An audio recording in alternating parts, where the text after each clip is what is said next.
we are ready to go ahead and begin. And I know some of you are probably working out your audio, and I hope that that doesn't interfere with you getting all the information that we have prepared for you today.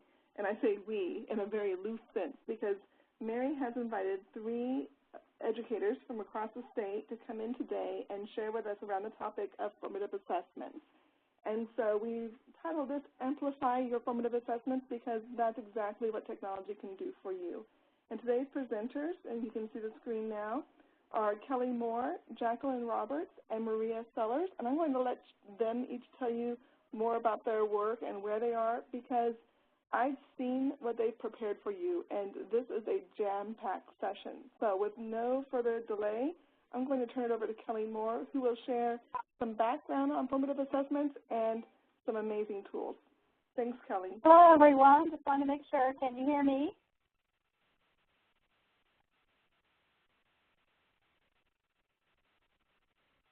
Okay, that's great. Hi, Jackie. Hi, Maria. Hi, Michelle and Mary. Thank you for having us today to talk about the topic of formative assessment. My name is Kelly Moore from Hamilton Southeastern Schools, and I'm an instructional technology coach. You can follow us on Twitter if you want at HSC_21 or my own at TechnoMathMore. And so we're just going to progress through here a little bit and start by talking just a little bit about formative assessment. We've all been here and we've all done this. Students, does anybody have any questions? And what do you hear in the classroom? You get that sound that we really hate to hear, which is nothing at all. Cricket, cricket, cricket is what we like to say here when we talk about it. So when you think about formative assessment, there are some characteristics that go with it, which I've got listed on the next slide. And if you include and think about these characteristics as you're deciding how you want to do formative assessment and which tools you want to use, then you're going to have fewer of those crickets and you're going to get way more information from your students than maybe you even thought you would. Definitely keeping formative assessment to short. 1 question, 2, 3 questions, never more than 10. Just super short, quick snapshots of those basic foundational skills. Are your students getting the nitty-gritty information that you want them to get out of what you're discussing or going over in class? So those basic foundational skills are the places where you want to focus on. That's not the place for, say, any performance-based tasks or things like that. That basic foundational skill. Formative assessments will be informative for you as the teacher. That's what you're going to use to drive your instruction. If the students are really struggling with something like finding common denominators and you do a quick check or a quick formative assessment on that, then that's going to tell you that the next day that's where you need to do a little bit of a review. It can also be informative for your students because a lot of times students don't know what they don't know. And so as soon as you can pop up a couple formative assessments throughout your day or throughout your exercises, and they can see that, oh my gosh, I don't know that yet. So the next time the teacher talks about it, I'm going to really focus and hopefully get more from what the teacher has to say. Another characteristic of your formative assessment is that it's an anytime activity. I know if you read it in the chat window there, Jackie said she uses them all the time, sometimes more than once during class. That's terrific. The more you can engage your students, the better to guide your instruction throughout that class period or throughout the week. And formative assessments tend to be ungraded. That's a real struggle for some of our teachers here because parents want the grades, kids want the grades, they all want the points. That's the first question the students ask is, are there points attached to this? And if not, they don't want to do it. So that's a real struggle in getting your students to understand the difference between this formative assessment and then your summative assessment. That actual conversation can take place in your classroom and be a really valuable contribution so that your students will give you good feedback and you won't just get a halfway performance from them because they know it's not going to be unscored. Some of the advantages on the next slide that we've got listed, another advantage is that teachers do report getting more time in class because formative assessment with technology tends to be very, very efficient. The teachers that I talk to and work with on a daily basis who are getting better at integrating formative assessment in their classroom do report a couple of things. Number one, they report that they have more time in class to do the fun stuff. You may have teachers that say, I don't have time to do inquiry lessons, I don't have time to do problem-based learning, and that's because they're spending time just teaching everything, whether they need to or not. And if they were to take a little bit of time up front and do some formative assessment, then they can be more efficient during the class time, and that opens up more time in class to do those rich activities like problem-based learning and inquiry. Also, my teachers are reporting less grading is necessary when it's summative assessment time. The student learning gets molded through the process of all of these formative assessments. So the more formative work these teachers are doing along the way, they are reporting that when it comes time for summative assessment, the students are ready and they're nailing it. And teachers don't have to spend so much time marking things up on a rubric or, picking apart the pieces of a project that you would hope would be there anyway. So when it comes time to grade things for real, my teachers are reporting that it's making their grading easier and a little bit quicker.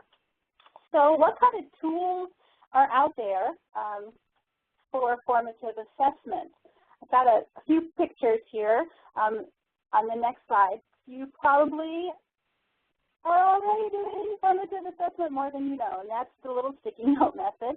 That is, everybody write down the answer to a couple problems before you leave, or tell me one question you're still confused about as you leave. So those exit tickets, I know I had a big old stack of sticky notes in my classroom, and we tend to just pass those out at different times throughout the day or as the students were leaving the room. So sticky notes, super easy way. But now as we're moving in towards a little more technology, and many of our schools are going to a one-to-one environment, we're trying to integrate more technology in the classroom. Of course, you've got your any device, whether it's a tablet of any kind, a Chromebook, a laptop, or just a simple desktop. Any of those tools will work. And that's one of the things I wanted to do for you today. On the next slide, you'll see that I'm going to give you a couple of device-agnostic digital options. That means that it doesn't matter what device your students are using. That's kind of nice in a BYOD environment. There is an app for one of these two that I'm going to talk about with you. And then Jackie and Maria have also got a great selection of tools, all of them that I've worked with teachers. So you're going to get some really great tools for the rest of this webinar that are going to help you get started. My advice is to pick one that you want to start with and give it a go and get pretty good at it. And then if you decide you want to try another one, try another one. But under no circumstances is anyone expecting you to use all of these tools for everything. So the first one I'm going to talk about with you today is one of my new favorites. It's called Kahoot, even though in the snowman you can't really see those other O's, but that's what it is. It's Kahoot. And I'm also going to just briefly talk about Socrates. The difference between these two is that Kahoot is super competitive. Student engagement is super duper high. When we do this with students, they can't stay in their seats. They're up off their chairs. They're jumping around, getting excited about things. It is a great tool, and student engagement is excellent. Socrates also has that high level of engagement with the students, but it doesn't have the competition piece to it where students are ranked as far as how quickly they answer their question correctly. So it's less rowdy. Socrates could be used more as a self-paced if you want students to progress through a series of questions on their own at their own pace, more individual. So either one of these work very much the same. It doesn't matter which one you pick, but I am going to show you today in detail Kahoot, and hopefully by the time I'm finished, you'll have a good idea of how to go and get started with it. The next slide has the website where you begin. As a teacher, you do getkahoot.com. You go ahead and create your free account and sign in. The great thing about both Kahoot and Socrates, and I'll probably say this again, I forget if I got it in my notes, but the teacher does not have to enter in the student name. One thing I try to stay away from as a technology coach is showing teachers tools where they have to create the accounts for all of the students and put in all the students' names and make the classes. There's a lot of great tools that is good for, but these quick, fun little activities, it should be less work on the teacher. So you do not have to have students create accounts, and you do not have to put in their names or anything. The students do all of that for you. All right. After you go ahead and create your teacher account, then the next slide is going to show you what it looks like to create a new Kahoot. We can go to the next slide there. Thank you. You can create a quiz, which is only multiple choice questions. So there's a quiz, there's a discussion where students can just write in feedback, and then you can do a survey. Maybe some of you do poll everywhere, so something like that. And I'm going to show you today the quiz. And then the second picture there, I'm pointing out the idea of the public Kahoot. There are, what is that, 240.3 thousand public Kahoots. So there are so many already made. It's just like anything else we find out there on the internet. Lots of great stuff. You've got to look through them, see if it's something you can use or not. But the good news is if you show us the next slide there, Mary, you can take somebody else's Kahoot, a public one, and you can make a copy of it and then tweak it and make it your own. So you can duplicate Kahoots and really make it fit the need of your students without starting over. And I've seen Kahoots from kindergarten all the way through 12th grade. So no matter what level you are, no matter what topic you are, you can do a search and probably come up with a starting point. You can also have students make Kahoots. So if you've got those high flyer kiddos and they're looking for something to do for you one day, let them make a review Kahoot for your class. Excellent. So there's some information. All you have to do is Google that to find out how you can take a Kahoot and make it your own. All righty. To create the Kahoot, you go ahead and choose on the upper left there whether you want to make a quiz, a discussion, or a survey. You click on that, and then you give it a title. So in this one example on the left there, I made a quiz, and you give it a title, and then click Go. Once you click Go, you get a screen like the larger picture there, and you type in your question. You can put in an image if you want to. You can change the points per question there across the top of the image box there, and on the right-hand side, you see you can change the time limit. 30 seconds is the automated or the preset time on that.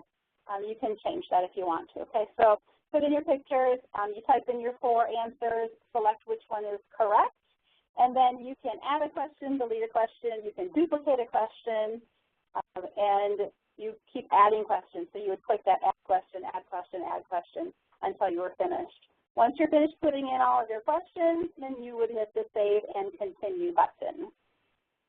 After that, you are going to take that quiz on the next slide there and tell us a little bit more about the quiz. So you can change the privacy settings, you can make it public, you can make it private. Personally, I just make everything public. Doesn't bother me if somebody wants to use my stuff. You can put in the description there and tag so that when other people search, they can find your information. And then after that, you click Save and Continue, and then it's ready to use.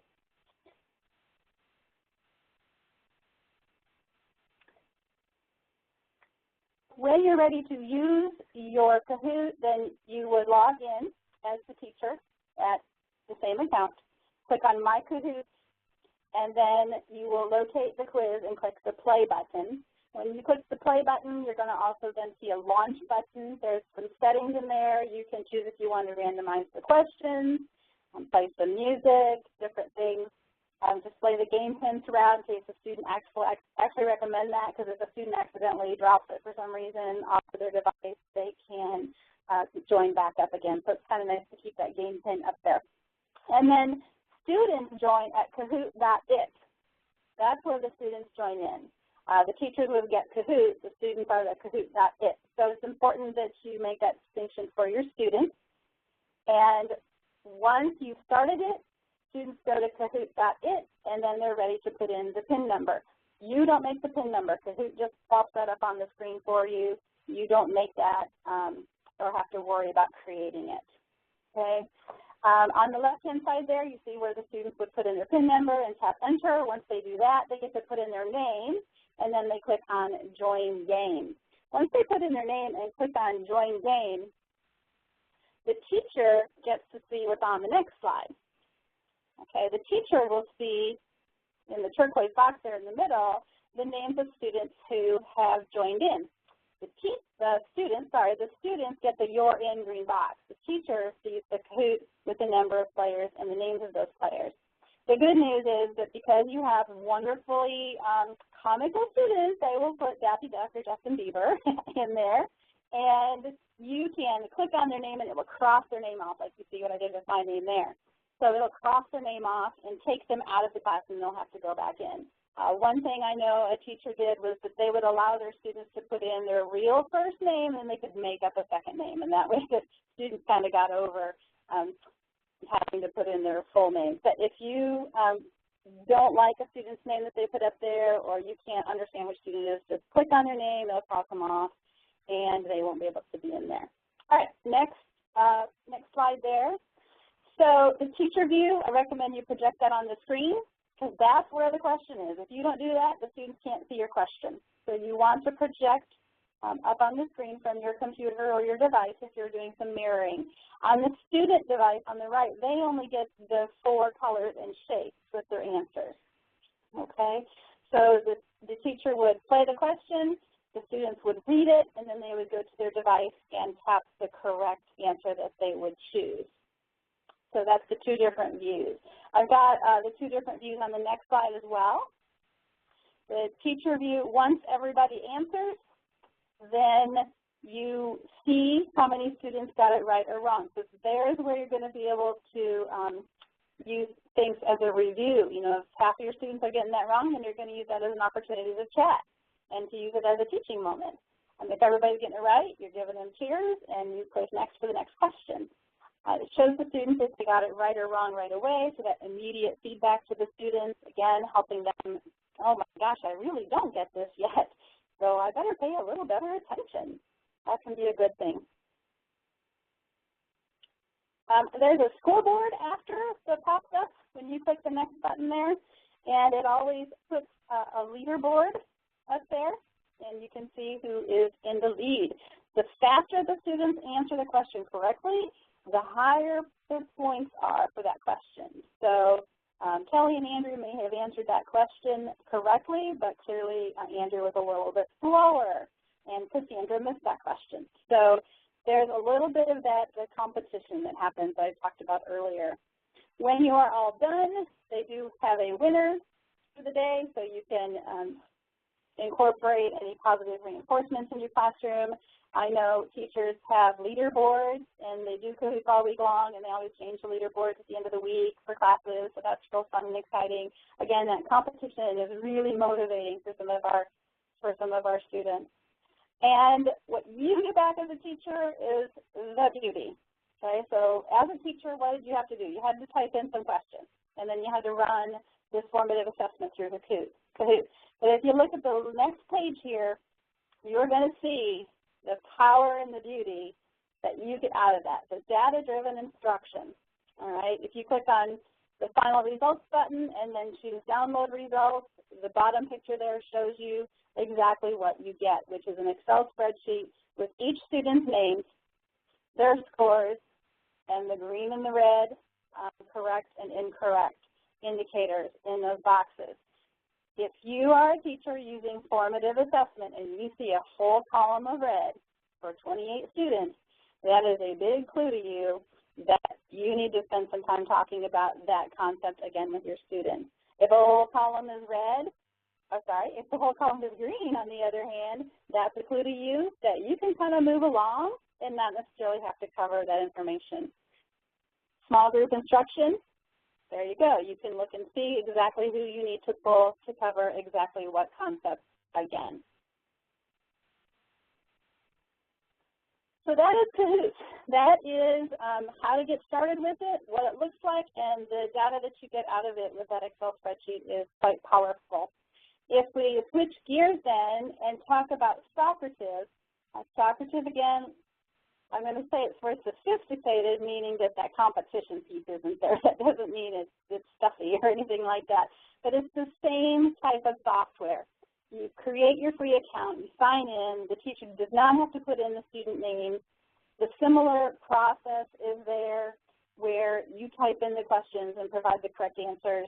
You create the Socrates quiz, you start it, students join in with a PIN number, you run it, you get an email to your inbox that is also an Excel spreadsheet with the green and red boxes. So the data output on Socrates is very, very similar.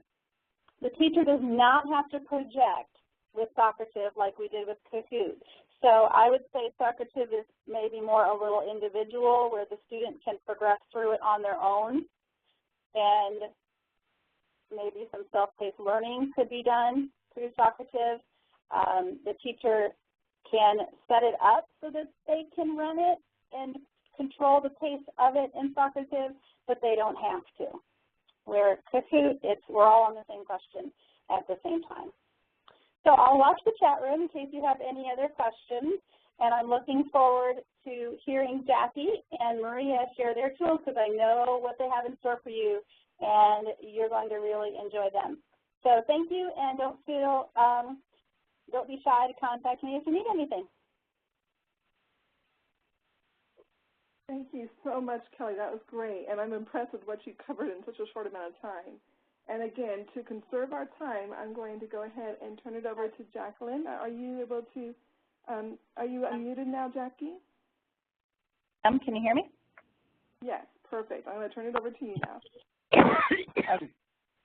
Okay, the two formative assessments that I'm going to be covering that I use quite often in my classroom, the first one is Answer Garden, and the second is Nearpod. So I'm going to go ahead and change the slide there.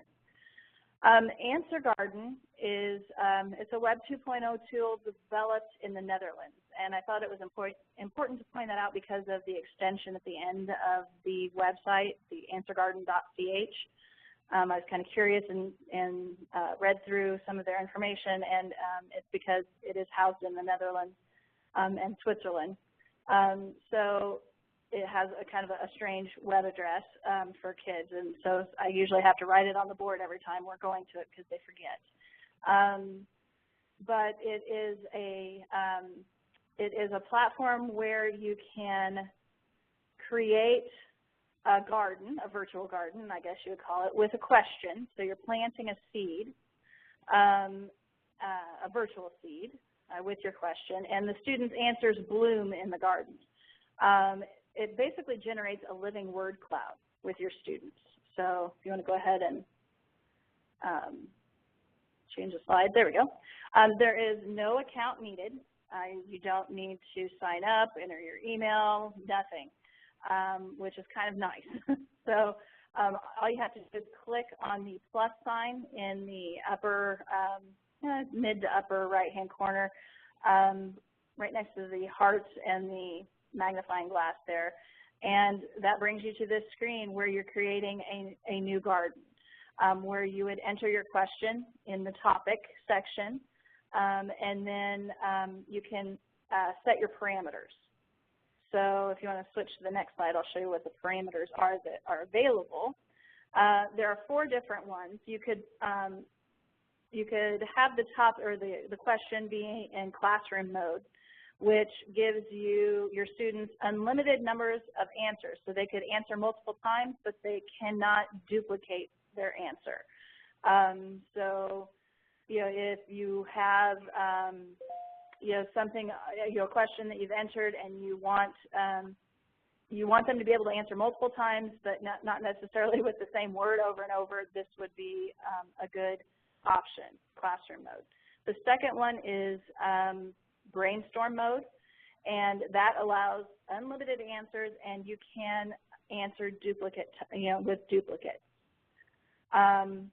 Once you have your question out there, if you want to lock it down so that they can't keep answering and keep sending in responses, you can switch it to locked mode. The one I use the most is the moderator mode.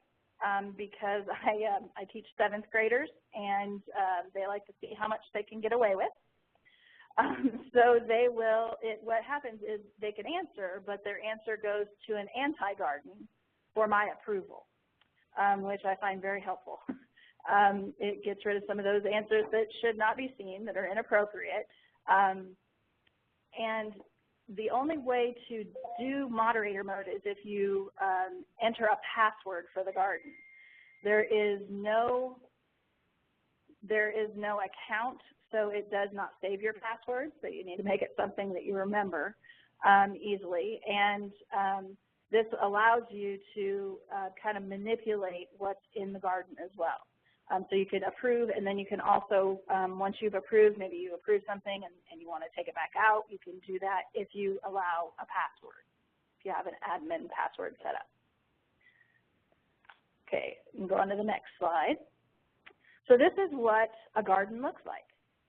So the students' answers appear, and you notice that there are some words on that slide that are bigger than others. Those words that are bigger are words that students or respondents have answered more frequently. So more respondents answered sunshine out of anything.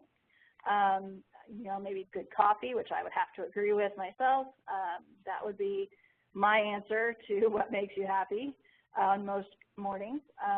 That would be like a second most popular answer, and then family time, my family, my kids, sense of achievement, and going on from there. All answers, if you have approved them, if you're in moderator mode, they do show up in the garden. And everyone can see that as it appears on their device. You can use this from any device that has internet access, so phones, tablets, iPads, laptops, desktop computers, whatever your students have access to. So go ahead and change the slide. When you are finished, you can take your word garden, your answer garden, and upload it to Wordle or Tagxedo if your administration has not blocked either of those, which we're not that fortunate here at South Vermillion. But if you have some admins that are allowing those sites, then you can upload it and create a word cloud. And that is an example of a word cloud from a anti-bullying what do you call it? Answer garden, sorry, that they had. Okay, we can go on to the next slide. Okay, some ways that I have used Answer Garden in the classroom are for essential questions, in which students would answer, student polls, adjectives that describe a literary character. I used that with Scrooge when we did A Christmas Carol, exit tickets, and also if you have maybe a little more mature student or higher level of students, maybe in high school, and you're attempting a Socrates seminar, you could use this as far as maybe guiding the discussion. Let's see. Okay, we can keep going. I think Nearpod is next. Yes, there we go. Nearpod is probably the one I use the most often in my classroom. It does require an account. You do have to sign up, enter all of your personal information as a teacher, and create your account. Your storage and what you have access to is limited. They do have different membership levels that you can purchase. They do have a free version, of course. So that is usually what that has been in the past, what I've used. I upgraded myself this past school year, and I've found it to be very useful in doing that. So we want to go to the next slide. If you look at the left-hand side of the slide, I have just some notes for teachers, and then on the right-hand side, how this looks for students on their end. So for teachers, it's a presentation platform to deliver content and formative assessment with real-time feedback. So what that means is you can use this, you can upload all of your PowerPoint that you might have made in order to deliver content to students. You could upload those to Nearpod, and what it does is it projects onto their device exactly what is on that slide. So there is no moving ahead in the presentation. They're on exactly the page that you want them to be on or the slide that you want them to be on. You can insert, once you upload your PowerPoint presentations, you can insert polls, open-ended questions, quizzes, video files from YouTube or any other kind of source, drawing responses, which is my students' favorite, are the drawing responses, and web links. So you can have a link within your Nearpod to an outside website. As far as students are concerned, the students, they do not have to sign up. They do not have to have an email address. All they need is to go to nearpod.com and enter a presentation PIN number. And each time you present, there's a unique presentation PIN number. So they would enter that. Like I said, it's agnostic, so you can participate on any device.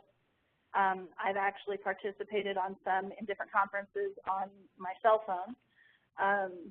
You can control the content on the student's device, and you get real-time feedback on the assessments you are doing there. Okay, I think we can go on to the next slide. Okay, so once you have an account, this is your opening screen, and you have some options.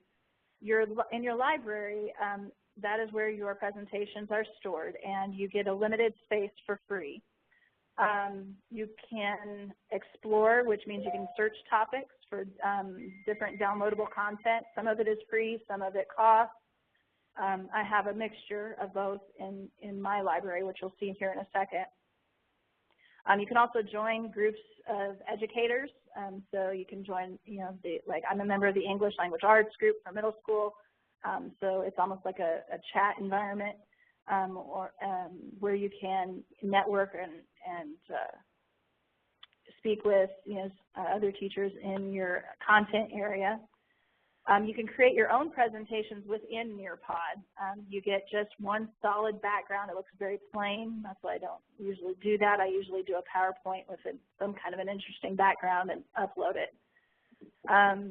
You can view and export reports of student activity, which is wonderful. So you have access to that as well. I'm going to go ahead and change the slide, and we'll talk. I think you'll see, yes, there's my library.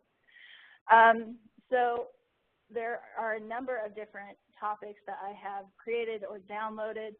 I have actually used this to present at different conferences. At the Spark conference, which was just a few weeks ago, I presented another app, KidBlog, with using Nearpod. As if you look towards the bottom of the slide, the picture on the slide, there are examples of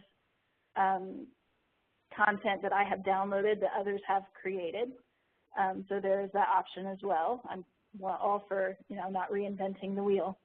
So if it's out there and it's applicable to what I'm using and it mirrors my content, then I use it. The thing is, though, you cannot, as far as I'm aware, you cannot modify other content that is downloaded from other sources that I've uploaded. Okay, so go ahead and go to the next slide. I think, yep, there we go. Here's some examples of what the formative assessments within the presentation look like. So you can enter an open-ended question. This was for one of our introduction to oral traditions and literature. So I asked them what was a book they loved to have read to them when they were little, so they could type in their responses, and we would see those projected. There's a screen with the content of the presentation, and then down at the bottom is just a mini assessment on a subject-verb agreement we did a couple of weeks ago. They just had to select the correct answer. And then if you go to the next slide, you will get a report. And the nice thing is when you are finished, when the students are finished with their in presentation, their formative assessment within it, you can share their results with them. You can, I call it pushing it out to them. They say, push our results, push our results. So they want to know, right away how well they did. So you can share that with them immediately, and they get immediate feedback in the form of a pie chart. So any answers, any percentage or answers they've got incorrect are in red, correct ones are in green. And then you have the option at the end of the presentation to email those results to yourself, or they're always also stored in your Nearpod account. So you can go to that last option there on that first screen that you're at with reports and go in and pull up a report from any previous session that you've had. And it gives a lot of great information as far as item by item. You can do item analysis. You can do analysis by student, which is helpful breaking up those small groups for small group intervention. Okay, next slide. I think, yep, that's Maria. So that's all I have. We are on the same phone, so I'm going to turn it over to her.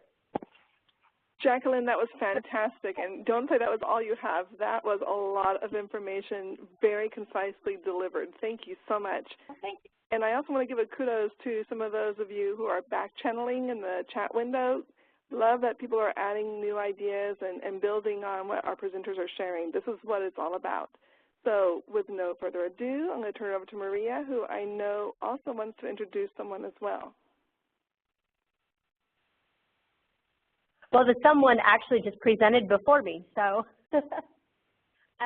So my name is Maria Sellers. I'm the e-learning specialist at South Vermilion. And of course, at any time, if you have questions or you want to know more about how we use a tool, you can email me or find me on Twitter at FeltnerM. So let's go to the next slide. The first tool I want to show you is Padlet. And a lot of people just think of Padlet as a place to take notes or to brainstorm, but you can actually use this for a variety of things. One that my husband has started using is the Post-it note help desk.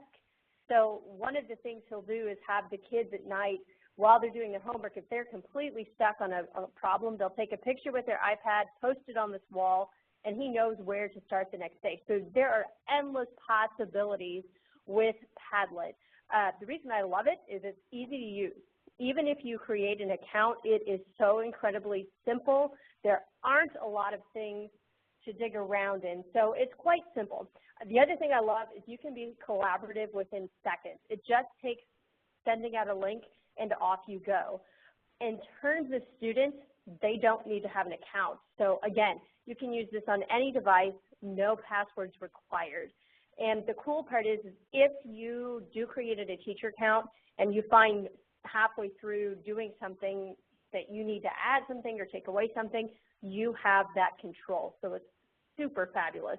And to get to it, it's as simple as Padlet.com.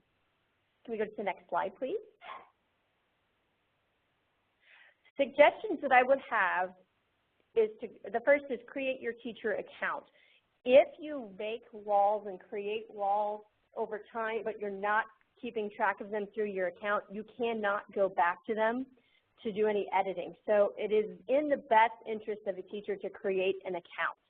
The next thing I would do, which I will show you here shortly, is learn how to moderate in a Padlet wall. This is great for the end of class, or if you're doing an entrance ticket, exit ticket type thing, you can prevent copycats, which we know it happens. They love to wait for some person to write it, and then before you know it, the entire class has the same answer. And then the other thing is learn to use wallpaper. It can just open up the possibilities. And if we go on, I'll show you some more things. Next slide. So this is Padlet. Once you log in, it will ask you, do you want to create one? Yes, it's really simple. So now I'm inside creating an actual Padlet wall. And the need for this specific one, if you look in the upper right, some students went through and did some web quests, and at the end, their assessment was to do a compare and contrast as a team of 4. The teacher wanted to do a Venn diagram because that was the big analysis for that week. So we went out and found a large picture that was free to use and acceptable. You have to be careful about just taking them. So we went ahead, saved the picture, and went in. You'll see down at the cogwheel. We hit the cogwheel and went to wallpaper and added this Venn diagram as the background, the wallpaper. So now the students can simply tap on the screen or click on the screen and place the appropriate answers on either side. It is super easy, and the kids can move it around. If they found they've made a mistake, they can make that adjustment rather quickly. So this will save you a lot of time in the end. You can do all kinds of things. I can't even think of them all right now, but it's incredible. So let's look at the next slide.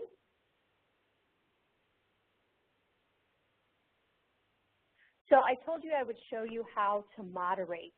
The goal with moderation is to allow individual students to post their answers, but other people in their class cannot see it. The teacher can then go in and approve it, or she doesn't have to approve it. It's totally up to the teacher and what they think. So it's simple again. You go to the cogwheel, click on privacy. The weird part is you have to scroll all the way down to the bottom, which is where you'll find the box that's in red. And it's as simple as clicking on moderate post and then clicking save at the bottom. That's it. It's now moderated. You as the teacher with the account are in complete control of that page. And let's look at another thing. Next slide, please. And here was another one. The PE teachers were struggling with a quick way to do assessments because the kids do not take their iPads into PE, but they can get 4 or 5 iPads from the library. So we placed an iPad by each station when they were doing a big physical assessment. PE teacher just wanted to see, we're starting this 6-week class with this group. I want to see what they can do. So the students went and did that with a partner. The partner said, you did so many. They threw it in underneath each label with their name, and there you have it. It was really simple, and the teachers were relieved that they didn't have to do a spreadsheet or something more complicated. So really, Padlet can go a long way in your classroom. And again, it's device friendly, and you don't need an account. The next tool, if you want to go to the next slide, is a fairly new tool. It's still in development. And in fact, I had a meeting this morning with the actual co-creator, Craig Jones. They have some big changes coming. So some of the stuff I'm showing you today may not look the same come August. I know their big goal is to meet teacher needs and make some awesome changes. So why I like GoFormative, it's something different, but it's really easy to track tools. You can view live results as the students are actually taking the assessment. You have this phenomenal window, and you can see your students by scrolling up and down to see what they're doing. So if you're giving an assessment, say in math class, and you see a kid making a mistake, you can say, okay, John, wait a second, pause, come over here and see me. You can grab that moment and reteach it if you need to, or you can do it with the class as a whole. But I like that you can stop that one student and make that change. This is another one. Students do not need an account. You can create classes rather simply, but you can do a quick code, makes it super easy. My biggest hint on this tool, though, right now, until they have the changes in August, it's ideal for 2 to 3 questions. If you go over 2 to 3, it can become a little bit difficult. So let's take a look at it. Let's go to the next slide. So here is what it looks like at the end. Once I take this live, I can actually see what my students are doing. And the cool part, I can grade this assessment while it's happening. So students can have that immediate feedback that they need. It's been really cool. I think the kids are excited. Jackie can tell you that she does a lot of assessments. I think she's about ready to give this one a try after ISEP. So it'll be exciting to see what happens.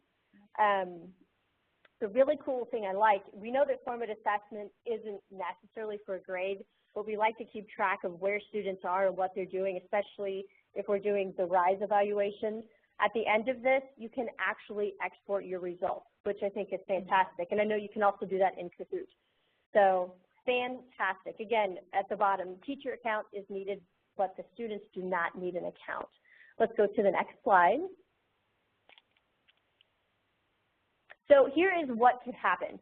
On the left side, you can create accounts, and I've got my class. If you look at the top one, demo class for Earhart, if you look over across the way, it does give you a class code. I love GoFormative in the fact that you do not have to enter your students. You send your students to the GoFormative website. They join the class with the code, and it's simple. Oh my gosh, it saves so much time. So students are joining a class.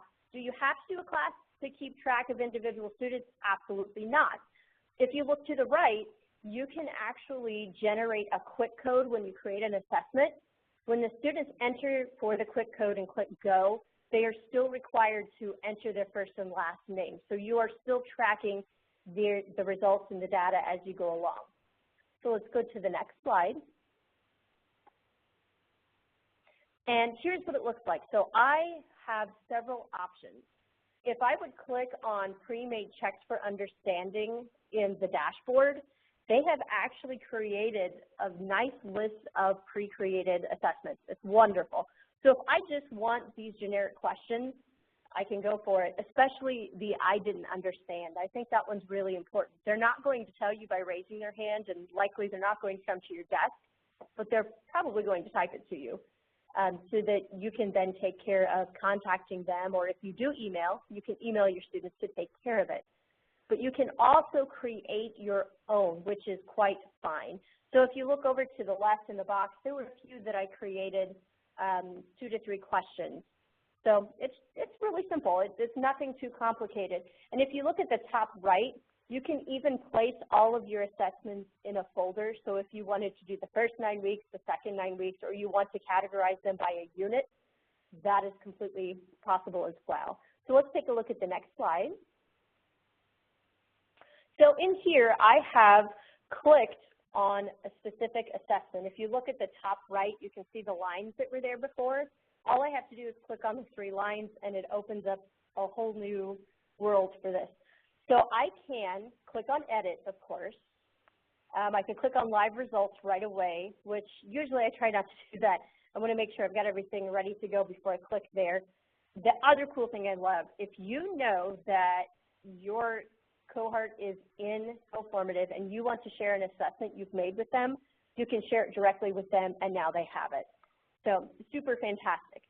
If I look down below where it says your classes in the gray line, I can just set this up to be accessible with link. That is the quick code option so that you're not enrolling students in your class.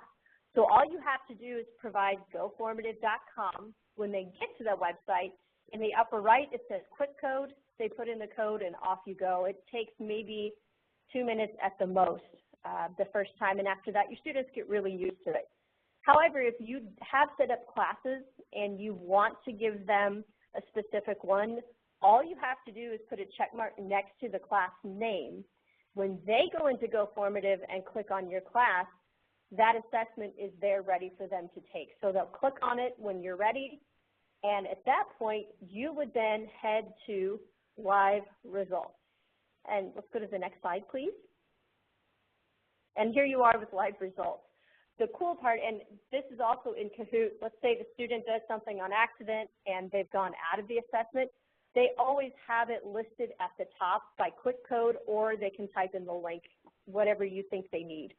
So as I'm looking through this, I can actually watch what the students are doing. And in this one, I only did 3 questions so I could see all 3 at the same time. And as you can see, you can do multiple choice or true false, but I did not put them in here.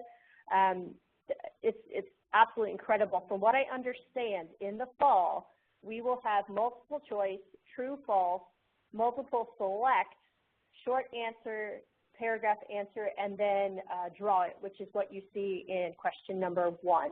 So they are expanding fairly well. Let's go to the next slide. And as you can see, as the students complete a problem, I can click on their answer box and immediately give them feedback. So if I tell them or hand them a rubric stating, you know, this is why you're getting so many points out of there, They can know how well have I mastered it, what do I still need to work on.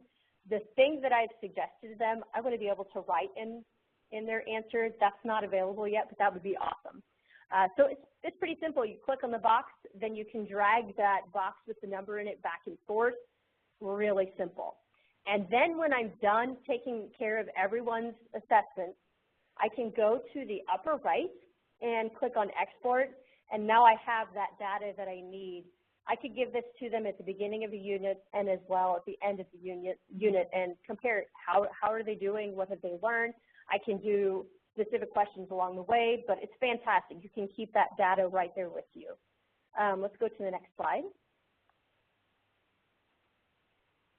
And that is all. But what I will share up in the chat box, and I can share it on Twitter as well, they just this past week finished a help document for GoFormative that tells you just about everything you need to know. So it's right there in that short link, and I will put that on Twitter as well. Great, thanks, Marie. And so this brings us to the end of our presentations, but I do want to make sure that we answer any questions that may not have been posted. I know our presenters were phenomenal at picking up questions in the chat as we went along, but does anybody have a question that maybe they didn't verbalize yet?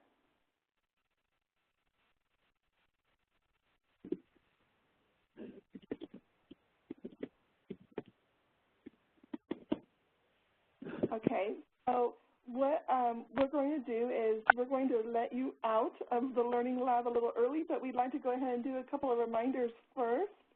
And yes, I'm seeing some congratulations, and definitely add those to the list. Let them know that you appreciated our presenters sharing their afternoon with you. This Thursday, we will be chatting along the same theme. And so taking a cue from Warsaw's chat a few weeks ago, we're going to do aptastic approaches to formative assessment. And we're going to put a little bit of a fun spin on this week's chat. Later on this afternoon, I'll be posting our questions that we'll be using.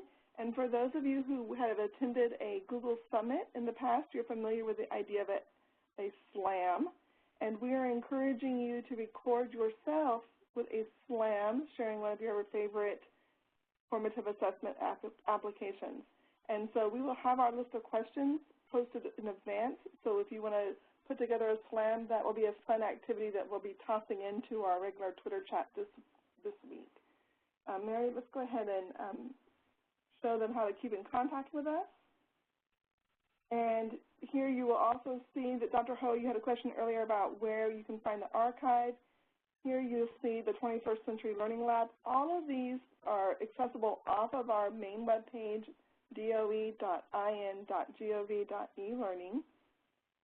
And I'm also going to just drop in the chat window the blog link. So for the eLearn chat, I will have to go grab one for our office or maybe type it quickly.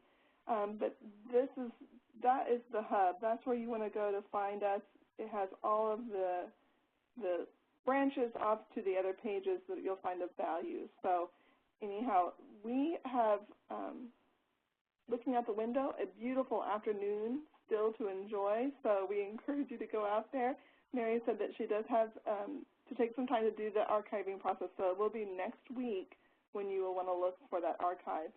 In the meantime, we might be able to share the slides. And we did use the Twitter back channel as well. So check out the stream for eLearn. Thanks, everyone.